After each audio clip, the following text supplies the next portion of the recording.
Շնորհակալություն պարոն Խուդացյան ներկայացնելու համար։ Ես մի քանի հարց ունեմ, որից մի մասը ճանապարհներին է վերաբերում, մի մասն էլ հանքարդյունաբերությանը, որտեղ դուք եք տալիս հանքարդյունաբերության թույլտվության լիցենզիաները։ Ճանապարհների մասով մի հարց խնդրանք առաջարկ։ Տեսեք, պարոն Խուդացյան, մենք հաճախ ճանապարհները կառուցում ենք, լավ հանձնում ենք սպասարկման, բայց հետո սպասարկման ժամանակ նկատում ենք տարբեր թերություններ։ Ես ուզում եմ հասկանալ ինչ մեխանիզմներ կան դա լավարկելու համար եւ արդյոք օրինակ մտածել եք նույն հանրության կողմից մասնակցության հարցը, ինչպես օրինակ Երևանի քաղաքապետարանն է իրականացնում իրենց այդ active citizen հավելվածով, որտեղ մենք ինքներս տեսնում ենք հաճախ ճանապարհներին ինչ որ խոչընդոտներ, հատկապես մանր, որոնք հնարավոր է շատ արագ շտկել, բայց տենց ամիսներով իրանք մնում են, մտածում ես կամ սպասարկողները վաղուց այդ տարածքով չեն անցել, կամ անցել են չտեսնելու են տվել։ Նույն ուրիշ հարց էլ այդտեղ սատկած կենդանիների հարցն է, երբ որ կիլոմետրը մեկ մի հատ շուն, կատու, չգիտեմ, այլ վայրի կենդաններ, էլ հակասանիտարական վիճակը էլ չեմ ասում։ Այդ մեկ որպես հարց, պարոն Խուդացյան, սպասարկման մասով մի հատ ենթահարց, որը ես այդտեղ արդեն երևի 4-րդ տարին է տալիս եմ, բայց տենց էլ չգիտեմ, պատասխանը դրական երբ եմ ստանալու, երբ ենք դադարելու ներկել ճանապարհները բաժանող բետոնները, որը անիմաստ ծախս է եւ աշխարհում գրեթե ոչ միտեղ չի իրականացվում, այլ տեսանյութեր եմ հրապարակել եւ այլն, ու ավելին ասեմ, այդ ներկելը ավելի շուտ է փչացնում այդ բետոնները, քան թե չներկելը, եւ դրան ավելի երկարատև եւ էժան լուծում կա անդրադարձիչները դնել եւ սպասարկել այդ անդրադարձիչները։ Այս ճանապարհների մասով եւ երկու կարճ հարցեր, պարոն Թունյան, եթե թույլ տաք, Դիլիջանի թունելից ինչ կասեք, պարոն Խուդացյան, այդտեղ ինչ լուծումներ ունեն, գիտեմ, որ ուսումնասիրություն էր իրականացվում, կամ պետք է վերանորոգեին, կամ հետո հասկացանք, որ վերանորոգելը չի ստացվում, նորը պետք է կառուցենք, այդ մասով ինչ զարգացումներ ունենք, ու հանքերից Ես սենց ոչինչ չէ, որ սենց տալիս եմ, հետո պարոն Խուդացյանը պատասխանի պարոն Թունյան, մի քիչ շատ։ Հա, ուրեմն վերջերս հատկապես անցյալ տարի աշնանը եւ հատկապես այս գարնանը շատ է խոսվում Երևանում փոշու մասին։ Փոշի, քամիների ժամանակ փոշի եւ այլն, ու մի քանի ուղղություն կա, թե ինչու է Երևանում փոշի։ Դրանցից մեկը ջրաբերի հանքերն են ավազային, որոնց թույլտվությունները իմ մոտ կա տեղեկանք 12 թույլտվության, որոնց թույլտվությունները տարբեր տարիների են տրվել 12, 12, 18, 22, 18, 12, 12 ու որից մեկը այս վերջերս է տրվել 03-01-2025 թիվ։ Հիմա բոլորս այդ ճանապարհով երթևեկում ենք եւ շատ ամենածանրաբեռնված ճանապարհներից մեկն է, որ գնում ենք դեպի Սևան, ճանապարհի աջ եւ ձախ կողմերում տեսնում ենք այդ հանքերը, տեսնում ենք այդ փոշին, ճանապարհի վրա լցվող փոշին եւ քամու միջոցով Երևան բերվող փոշին։ Հիմա ճիշտ է, տկենի գործը չի փոշու դեմ պայքարը, այսպես ասած ենթադրում եմ, բայց արդյոք օրինակ նոր լիցենզիաներ տրամադրելը դրա մեջ չի մտնում, որ տեսնելով իրավիճակը դադարենք այդտեղ գոնե նոր լիցենզիաներ տրամադրել եւ գործող լիցենզիաների կատարման ընթացքն էլ, այո, տեսչական մարմինների միջոցով կամ շրջակա միջավայրի նախարարության ինչ որ ռեկուլտիվացիայի կամ այլ ծրագրերի միջոցով լուծենք, որովհետեւ տենց անverջ կարող ենք իրար մեղադրել կամ բարձրացնել այս հարցը, բայց երբեք էլ լուծում չստանալ եւ այս ամենաբաներից մեկն է փոշու գոյացման աղբյուրներից մեկը էսա, որ ինչ ուզում ենք մենք Երևանում անենք, ինչքան ուզում է շենքերի վրա ցանցեր կառուցենք, չգիտեմ, բեռնատարների ակերը լվանանք, շինհրապարակները ուղենք, եթե ինչ որ մի տեղից իսկ քամիները փչում են այնտեղից փոշի է գալու, մեկը փոշի ալնելու Երևանում։ Ես խնդրում եմ այս հարցով մի հատ նախարարության դիրքորոշումը ասեք։ Եվ նաեւ այն տեսանկյունից արդյոք այս հանքերը անփոխարինելի են Երևանին մոտ գտնվող այս ջրաբերի հանքերը, թե ուրիշ տեղից էլ կարելի է ավազ ստանալ ու ավելի լավ պայմաններում, որը բնակավայրերում այսքան մեծ փոշի չի գեներացնի։ Շնորհակալություն։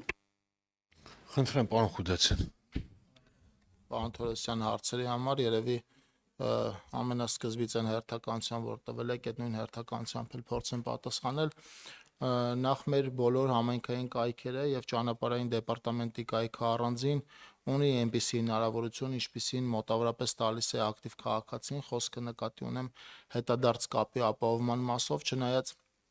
դրան կա վարչապետի հանձնարարական, որ միասնական հարթակ ստեղծեն եւ մեր գործընկերները հիմա այս օրերին աշխատում են այդ ուղղությամբ եւ կարծում եմ մոտակա ամիսների ընթացքում մենք եւս միասնական հարթակ կունենանք, որը կկապի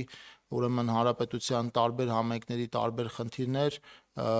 եւ դրանց համակարգումը կանի տարածքային կառավարման եւ ենթակառուցվածքների նախարարությունը ներգրավելով հենց ուղիղ համայնքներին եւ նաեւ ճանապարհային դեպարտամենտին խոսքը ոչ միայն ճանապարհներին է վերաբերվում, այլև տարատեսակ խնդիրներին, որոնք մարդիկ ականատես են լինում համայնքներում եւ համայնքներից դուրս։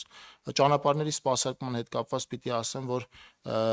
երկու տեսակի իրավիճակ ունենք, առաջինը ճանապարհներ, որոնք ավարտվել են եւ օրենքով սահմանված կարգով հանձնվել են ճանապարհների սպասարկման, այսինքն այնտեղ մրցութային գործընթաց է եղել պայմանագրերի շրջանակներում, իսկ այդ պայմանագրերը ներառում են ինչպես մաքրություն, այնպես էլ կողմնակների հարդարում, ըստ անհրաժեշտության փոսային նորոգման աշխատանքներ,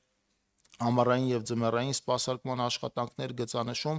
այդ մասով որտեղ ունենք պայմանագիր իրավիճակը բավականին լավ է, չնայած պիտի արձանագրեմ, որ վերջին 2-3 ամսվա ընթացքում շուրջ 20-ի հասնող ուրեմն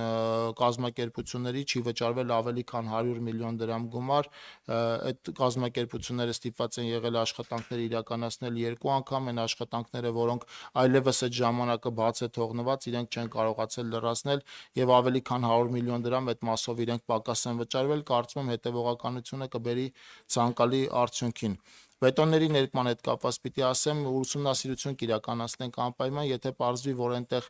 միայն տեսքով է պայմանավորված եւ անվտանգության որևէ կոմպոնենտ չկա, կքննարկենք նաեւ այդտեղ ներկում չիրականացնելու տարբերակը, ելի եմ ասում եմ պարագայում, երբ որ պարզվի, որ դա անվտանգության հետ կապված հարց չի, այլ ավելի շատ տեսքի հետ կապված հարց է։ Դիլիջանի թունելի մասով պիտի ասեմ,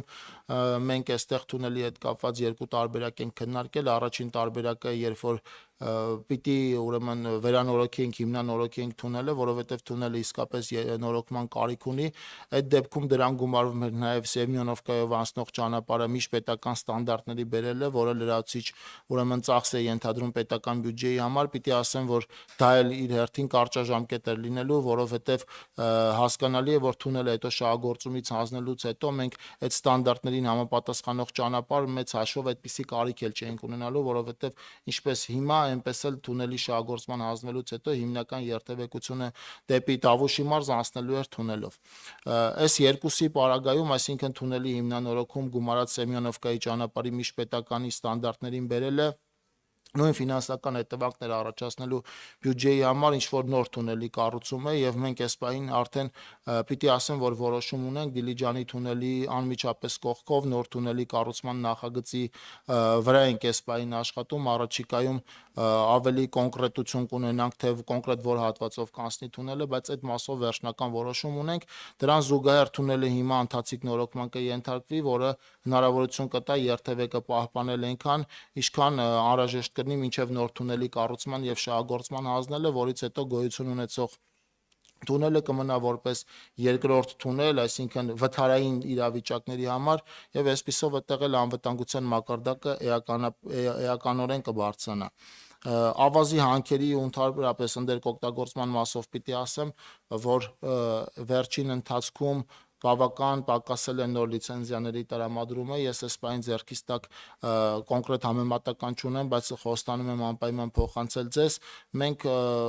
մետաղական եւ ոչ մետաղական հանքերի մասով հիմա խիստ վերահսկողություն ենք իրականացնում, առաջին հերթին լիցենզիա տրամադրելուց մեծ ուրեմն ուշադրություն ենք դարձնում ռեկուլտիվացիայի ծրագրին, այսինքն եւ դրա հետագա պահպանմանը։ Պիտի ասեմ, որ ավազի հետ կապված այո, այդպիսի մտահոգություն կա, բայց մտահոգությունը այս պահին շատ ավելի սրված է Արաքսի հովտում եւ մենք այնտեղ զերծ ենք մնում նոր լիցենզիաների տրամադրումից, մինչեւ ուրեմն լվացման հատուկ կայանի կառուցումը, որը հնարավորություն կտա առանց գետի հունին ուրեմն փոփոխություններ անելու ավազի արդյունահանում իրականացնել։ Արաքսի հովտում այս պահին այդ մասով խիստ սահմանափակումներ ունենք եւ արդեն տրված լիցենզիաների մասով էլ խիստ վերահսկողություն ունենք։ Կարող ենք քննարկել մերձ Երևանյան հատվածներում ավելի զերծ մնանք լիցենզիաներ տրամադրելուց, չնայած պիտի ասեմ, որ վերջին ուրեմն մի քանի ամսվա ընթացքում լիցենզիաների քանակը էապես պակասել է եւ եթե չեմ սխալվում, այդպիսի առնվազն վերջի 3-4 ամսվա ընթացքում այդպիսի 1 կամ 2 դեպք ունի տարածքային կառավարման եւ ենթակառուցվածքների նախարարությունը։ Ոնց որ թե մյուս հարցերին անդրադարձա։ Շնորհակալություն, պարոն Խուդացյան, ես կարճ արձագանքեմ, տեսեք, ուրեմն վերջի լիցենզիան ավազի տրվել է 03/01/2025 թիվ, այսինքն հունվարի 3-ին, դրանից առաջ տրվել է 30/12/2022 թիվ, այնպես չի, որ ամիսը մեկ լիցենզիա է տրվում, այսինքն եւ 3 տարի առաջ է տրվել դրանից, բայց նորը ամեն դեպքում տրվել է ու տրվել է մի կազմակերպություն, որը արդեն ունի 12-ից 35 թվականների լիցենզիա, ենթադրում եմ, այնպես մոտավորապես ընդլայնման նպատակով, ենթադրում եմ, տեղում չգիտեմ։ Հարցը հիմնականում հետևյալն է. պարզ է, որ ավազը պետք է շինարարության համար եւ ջրաբերը մոտ է Երևանի, որտեղ կենտրոնացած է շինարարության ամենամեծ ծավալը, բայց արդյոք մենք այս կոմպրոմիսին պիտի գնանք, որ քանի որ դա մոտ է եւ արդյոք չկան այլ հանքավայրեր, որոնք ոչ միջպետական ճանապարհի վրա են, ճանապարհն էլ է այդտեղ, ոչ ինչ որ լանդշաֆտն են փոխում կտրուկ։ Դուք տեսնում եք, այդ սարերը ոնց են տենց ամիսների, տարիների ընթացքում իջնում, այդտեղ շուտով հարթավայր է լինելու, ոչ թե լեռնային լանդշաֆտ։ Եվ մենք չենք կարող ուղղորդել նույն հանքարդյունաբերությունը ուրիշ տեղեր, որոնք ավելի ընդունելի կլինեն նաև բնակլիմական եւ այդ շմագի տեսանկյունից։ Ասում եմ, նաև Երևանի պես քաղաք Հայաստանում դժբախտաբար չկա, որտեղ լավ կլիներ, որ փոքր քաղաքներ ունենայինք ավելի շատ, քան թե մի հատ միլիոնից ավել, բայց այդպես է ստացվել։ Ու այդ քամիներն էլ գալիս են դեպի Երևան, այսինքն այս տեսանկյունից է հարցին պետք նայել։ Մեկ էլ պարոն Խուդացյան, այն անվտանգության համար, որ ասացիք ներկելու, տեսեք, ուրեմն այդ ամեն ինչը նախատեսված է մի գոստով, որը դուք եք հաստատում։ Մենք Տիկին Ղալեչյանի հետ շատ ենք խոսել դրա մասին եւ ես պնդում եմ, որ այդ գոստը պետքա փոխվի ու շատ վաղուց պետքա փոխվեր, որտեվ աշխարհի շատ քիչ երկրներում եմ ես տեսել, որ տարեկան մի քանի անգամ բետոն են ներկում, որը ավազից հետո թափվում է ու իրեն նորից ներկում են ու դրան ուրիշ լուծում կա։ Ուրիշ լուծումը անդրադարձիչներն են, ավելին ասեմ, որոշ երկրներում անդրադարձիչները չկան, օրինակ գերմանական ավտոբանների վրա, որոնք հիմա կարող ենք ասել, որ պարզա մեր ճանապարհները ավտոբան չեն, մենակ նորմալ գծանշում կա։ Ասֆալտի վրա լավ սպիտակ ներկ, նույնիսկ այդ բետոնների վրա այդ անդրադարձիչներն էլ չկան, որտեղ փորձը ցույց է տվել, որ դա անիմաստ է։ Մենք Երևանում դա տեսնում ենք հաճախ ու Երևանի գործընկերներն ասում են, լավ, ինչ է Կիսակով, չգիտեմ, Միասնիկյան, Արշակունյաց տարին մի քանի անգամ ներկում, որը մի քանի անձրևից հետո դա ըստ էության պետական միջոցների բան է, ոչ արդյունավետ ծախս է ըստ ինձ։ Բոլորը հղում են կատարում այդ գոստին։ Հիմա ես խնդրում եմ եւ առաջարկում եմ այդ գոստը ի վերջո փոխել, որովհետև նորից եմ կրկնում, մենք ուրիշ մոլորակի վրա չենք ապրում, այդ նույն տեսակով, նույն ձևով երկրներ կան, նույն մոտավորապես ճանապարհներով, որոնք դա չեն անում։ Այս էր ասածը, շնորհակալություն։ Շատ լավ, երևի լիցենզիայի տրամադրման հարցից հետ կամ մենք միջինը ուրեմն մի լիցենզիա տրամադրելու տևողությունը տևում է 8 ամիս, 9 ամիս, մի տարի, հետեւաբար եւ անցնում է մի քանի գերատեսչություններով եւ հետեւաբար շատ մեծ հավանականությունը, որ այդ process-ը ընթացքի մեջ է եղել եւ տարածքային կառավարման եւ ենթակառուցվածքների նախարարությունը ընդամենը վերջին փուլում արդեն ամբողջական process-ը ավարտելուց հետո տվել է լիցենզիա, սովորաբար այնտեղ որտեղ հնարավոր է զերծ մնալ լիցենզիաների տրամադրումից մենք այդտեղ հենց այդ տարբերակով էլ գնում ենք։ Պարոն Թովսյան, պիտի ասեմ, այդ նկատի ունեի գոստի փոփոխության հետ կապված, եթե պարզվի, որ այդտեղ անվտանգության հարց չկա, մենք այդ գոստը կփոխենք, շատ լավ, առավել եւս եթե չկա, կգնանք գոստը փոխելու ճանապարհով, պիտի ասեմ, որ երթևեկության անվտանգության բարձրացման ուղղությամբ մենք ձեր նշած բոլոր քայլերը գրեթե համաժամանակի ենք անում, մասնավորապես վերջին տարվա փոփոխությունով պայմանավորված մեր միջպետական եւ հանրապետական նշանակության բոլոր ճանապարհները գծանշվում են տերմոպլեքս գունանյութով, որը վատ եղանակային պայմաններին ավելի տեսանելի է, ինքը ավելի լավ լուսանդրադարձիչ հատկություն ունի եւ նաեւ ավելի երկար է ծառայում, սովորական գծանշումով մենք տարվա ընթացքում 2 անգամ ենք այդպիսի գծանշման աշխատանքներ իրականացնում նույն ճանապարհի վրա, որն էլ շատ հաճախ գծանշումից 1, 2, 3 ամիս հետո կախված ներքի նյութից սովորաբար աշնան վերջին արդեն գծանշված նորմալ ճանապարհներ չնայում եւ մինչեւ գարնան սկիզբ էլ քանի չէր օրերը տաքացել եւ առաջին գծանշումը անում, այսպիսով Thermoplex-ը այդ հարցի լուծումը տալիս է։ Լուսանդրադարձիչներ իհարկե մեր միջպետական եւ հանրապետական նշանակության ճանապարհների բազմաթիվ հատվածներում, մանավանդ այնտեղ որտեղ կան արգելապատնեշներ, մենք այնտեղ դա էլ ենք օգտագործում, պիտի ասեմ, որ այս թվարկվածները եւ տրամաբանության մեջ իրականացվող աշխատանքներ են, ելի պիտի ասեմ, եթե գոստի հետ կապված անվտանգության նկատառում գործընկերները չտեսնեն, մենք այնտեղ այդ փոփոխությունը կանենք, համաձայն եմ։